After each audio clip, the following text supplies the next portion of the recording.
নমস্কার, আদাব, সালাম এবং প্রণাম নেবেন আমার সকল চাষি ভাই। আজকে আপনারা যারা ধান চাষ করছেন অর্থাৎ বোরো বা ইরি ধানের চাষ করছেন, তো তাদের জন্য এই ভিডিওটা। এবং আমি এই চাষ করতে গিয়ে কি কি জমিতে ব্যবহার করছি আপনাদেরকে এই ভিডিও আজকে লাইভ দেখাবো। আমি কি চাপান দিচ্ছি, মাখিয়ে কেমনভাবে ছড়াচ্ছি, সাথে কিভাবে আমি কিন্তু মাচেল বা শিউড়ি দিচ্ছি, এইভাবে কিন্তু পুরো ভিডিও আজকে আপনাদেরকে লাইভ আমি দেখাবো কি কি আমার জমিতে আজকে হচ্ছে। এবং তারপরে রোয়ানোটা আপনাদেরকে দেখাবো যে কেমনভাবে রোয়ানো হচ্ছে। রোয়ানো দেখানোর পরে আপনারা কিন্তু আপনাদের মতো করে জিনিসটা করতে পারবেন। যারা প্রথমবার রোয়াচ্ছেন বা যারা প্রথমবার বোরো ধানের চাষ করছেন তাদের জন্য তো বিষয়টা অনেক সুবিধা হবে, অনেক জানার জিনিস রয়েছে। যারা অলরেডি দীর্ঘদিন ধরে চাষ করছেন তো তারা অবশ্যই ভিডিওটা লাইক করবেন এবং কমেন্টে জানাবেন যে আপনাদের ওখানে কিভাবে চাষটা করা হয়, এইভাবেই নাকি অন্যভাবে করা হয়। আমি কিন্তু তলায় একদম কাদা করার সময় জৈব সার এবং চাপান সার ব্যবহার করব। তো কি কি ব্যবহার করব সেটা আপনাদেরকে জানাবো। আসুন ভিডিওটা শুরু করি বেশি না বকে, এবং আপনাদেরকে কিন্তু সঠিকভাবে আমি কি দিচ্ছি, নিজে কি ব্যবহার করছি সেটা দেখাই। তো এই হচ্ছে আমার বোরো ধানের বীজ। একবার কালারটা দেখুন, এটা কিন্তু অন ক্যামেরায় স্যাচুরেট হচ্ছে এমন নয়, এটা অরিজিনালি কিন্তু বীজটার এমনই কালার, একদম সবুজ, এবং দেখলে সত্যি লোভ ধরবে। এত সুন্দর বীজ এই বছর কিন্তু হয়েছে। অক্লেশ পরিশ্রম এবং অত্যধিক পরিচর্যার কারণেই কিন্তু বীজটা এত ভালো হয়েছে। দেখছেন বীজ কিন্তু টানা হয়েছে অনেকটাই, এবং টানা হওয়ার পরে দেখছেন এই জমিটায় আজকে রোয়ানো হবে আমার। তো এই জমিটা আমি প্রথমে শুকনোয় চাষ দিয়ে রেখেছিলাম, তারপরে জল দিয়ে আজকে কিন্তু এটাকে কাদা করব। প্রথমে এর মধ্যে চাপান বা যে সমস্ত সারগুলো আমি দিতে চাইছি সেগুলোকে ছড়াবো। ছড়ানোর পরে কিন্তু এরপরে আমি এটাকে কাদা করব, শেষ যে চাষ সেটা করব। তো দেখুন চাপানে আমি কি ব্যবহার করছি। প্রথমে হচ্ছে এই যে আমি নিয়েছি, এটা হচ্ছে 14-35-14, যার মধ্যে 14% নাইট্রোজেন, 35% ফসফেট এবং 14% পটাশ আছে। আপনারা যারা এই রেশিওতে চাপান দেবেন, এটা ধানের জন্য কিন্তু খুব একটা পারফেক্ট চাপানের কম্বিনেশন। এছাড়াও 10-26-26 রয়েছে বা ডিএপি প্লাস পটাশ রয়েছে। শুধুমাত্র ডিএপি দিয়ে চাষ করলে কিন্তু পরবর্তীকালে আপনাকে পটাশটা একটু বেশি দিতে হবে, আলাদা করে যখন উপরে ছড়াবেন। আমি তলাতেই কিন্তু বেশি পরিমাণে পটাশ দিই।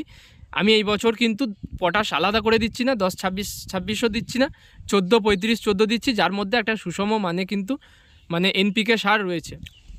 এরপরে হচ্ছে আমি এখানে কতটা দিচ্ছি এই 14-35-14 সারটা, সেটা হচ্ছে আমি বিঘা পিছু 20 কাঠা বা 40 শতক যে বিঘা আমার এখানে, সেই 40 শতক বিঘা পিছু আমি কিন্তু ব্যবহার করছি 16 কেজি। 16 কেজি 14-35-14 কাঠা কেজি ব্যবহার করছি না। কাঠা কেজি দেওয়ার ইচ্ছা ছিল, কিন্তু জমিতে প্রচুর পরিমাণে জোর আছে এবং বিগত সময়ে কিন্তু এটাতে শশা বা সবজির চাষ ছিল, সেই জন্য কম চাপানে কিন্তু এই ধানটা বাম্পার এবং ব্যাপক হবে। এই জন্য আমি এতে কিন্তু চাপানটা 4 কেজি কম দিলাম। আমার এখানে আমি সচরাচর কিন্তু 20 কেজি ব্যবহার করে থাকি। তো আপনাদের মাথায় আসবে এর সঙ্গে আমি কি ব্যবহার করছি না। এর সঙ্গে আমি কিন্তু একটা চামড়া পচা এবং হাড় গুঁড়োর একটা কম্বিনেশন পাওয়া যায় লিভিক্স কোম্পানির, এটা ব্যবহার করছি, যার মধ্যে কিন্তু হিউমিক অ্যাসিড বা চামড়া পচা বা হাড় গুঁড়ো, তারপরে ভুট্টা পচা, তারপরে ছাগলের বিষটা, এইসব মিশিয়ে একটা সুষম জৈব সার তৈরি হয়েছে সেই লিভিক্স কোম্পানির। এটা সুধা নামে পাওয়া যায়। এটাকে আমি ব্যবহার করছি এই 1 বিঘা পরিমাণ জমিতে কিন্তু 25 কেজি। এর অরিজিনাল যে ডোজ সেটা হচ্ছে 50 কেজি। আমি 25 কেজি দিচ্ছি, কারণ জমিতে অলরেডি প্রচুর পরিমাণে জোর রয়েছে। তো এর সাথে আমি নাঙ্গল মার্কা জৈব সার, যেটাতে হাড় গুঁড়ো বা কাঠের গুঁড়ো এইসব রয়েছে এটাতেও, তো এটাতে সুষম কিন্তু এনপিকেও রয়েছে 0.5 করে। তাই এই যে জৈব সারটা লাঙ্গল মার্কা জৈব আমাদের এখানে বলে, এই নাঙ্গল মার্কা জৈবটা আমি কিন্তু এখানে ব্যবহার করছি হচ্ছে মাত্র 25 কেজি। তো এটা 25, ওটা 25 এবং 14-35-14টা দিচ্ছি 16 কেজি। এই কটাকে মিশিয়ে আমি এখন ছড়াচ্ছি। এবং মাটি যখন প্রথম চাষ দিয়েছিলাম তারপরে এখানে আমি কিন্তু জিঙ্ক সালফেট সালফার এবং জিঙ্কের যে একটা কম্বিনেশন পাওয়া যায় সেটাকে আমি কিন্তু উপর থেকে ছড়িয়েছিলাম। তো এটা ছড়ানোর জন্য জমিতে যে সালফারের ঘাটতি সেটা কিন্তু থাকছে না। আর উপর থেকে আমি তো সবই দিলাম, দেখছেন নাইট্রোজেনও রয়েছে এর মধ্যে, ফসফেটও রয়েছে, পটাশ রয়েছে, জৈব রয়েছে, এবং যেহেতু হাড় গুঁড়ো তার মধ্যে যে মাল্টি মাইক্রো নিউট্রিয়েন্টস যেগুলো হয় হাড়ের মধ্যে থাকে, পটাশিয়াম, ক্যালসিয়াম, তো এইগুলো কিন্তু এই জমির মধ্যে পড়ে যাচ্ছে অলরেডি, তাই আলাদা করে আমি কিন্তু দিচ্ছি না। তো জৈব মাধ্যমে আপনারাও কিন্তু একটু চাষটা ধরুন, মানে জৈব মাধ্যমে শুধু কেন বলছি, হাইব্রিড মডেলে করুন, কিছু জৈব কিছু হচ্ছে রাসায়নিক সার এই সব মারফতে করুন। এতে করে দেখবেন জমি ভালো থাকবে, জমি উর্বর থাকবে, ফলন ওভারঅল কিন্তু আপনি শুধু রাসায়নিক দিয়ে যেটা পেতেন তার থেকে অনেক ভালো পাবেন এবং ধানটাও কিন্তু গুণগত মানটা ভালো হবে। তো আমি এখানে নিয়ে নিলাম হচ্ছে এই জমিটার জন্য টোটালে এখানে লাগবে দুটো জমি মিলিয়ে টোটাল আমার এখানে 14 লাগবে হচ্ছে আপনার 26 কেজি দুটো জমি মিলিয়ে সেই পরিমাণে।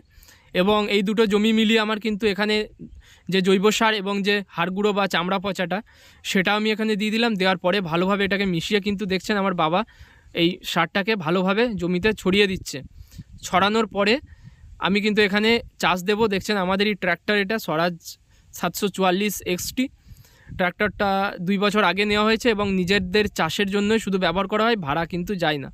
তো এই ট্র্যাক্টর দিয়ে কিন্তু এবারে চাষ দিয়েছি। দেখুন চাষ দেওয়ার পরে যেগুলো উঁচু নিচু ছিল, এই যে দুটো লোক রয়েছে এনারা কিন্তু ভালোভাবে এই পিঁড়ে দিয়ে বা হচ্ছে যেটা মই বলে সেটা দিয়ে ভালোভাবে কিন্তু এটাকে সমান করে দিচ্ছে যেগুলো উঁচু নিচু রয়েছে। তারপরে এখানে কিন্তু দেখছেন মাচেল দেওয়া হয়েছে এবং শিউড়ি দেওয়া রয়েছে যাতে জলটা অন্য জমিতে বেরিয়ে না যায় বা আলে যাতে না চলে যায়, আল ছাপিয়ে যাতে না চলে যায় সেজন্য। এবং তারপরে কিন্তু বীজগুলোকে সমানভাবে জমিতে ছড়িয়ে দিয়ে একটা একটা করে তাড়ি নিয়ে খুলে সেগুলোকে কিন্তু রোয়ানো হচ্ছে।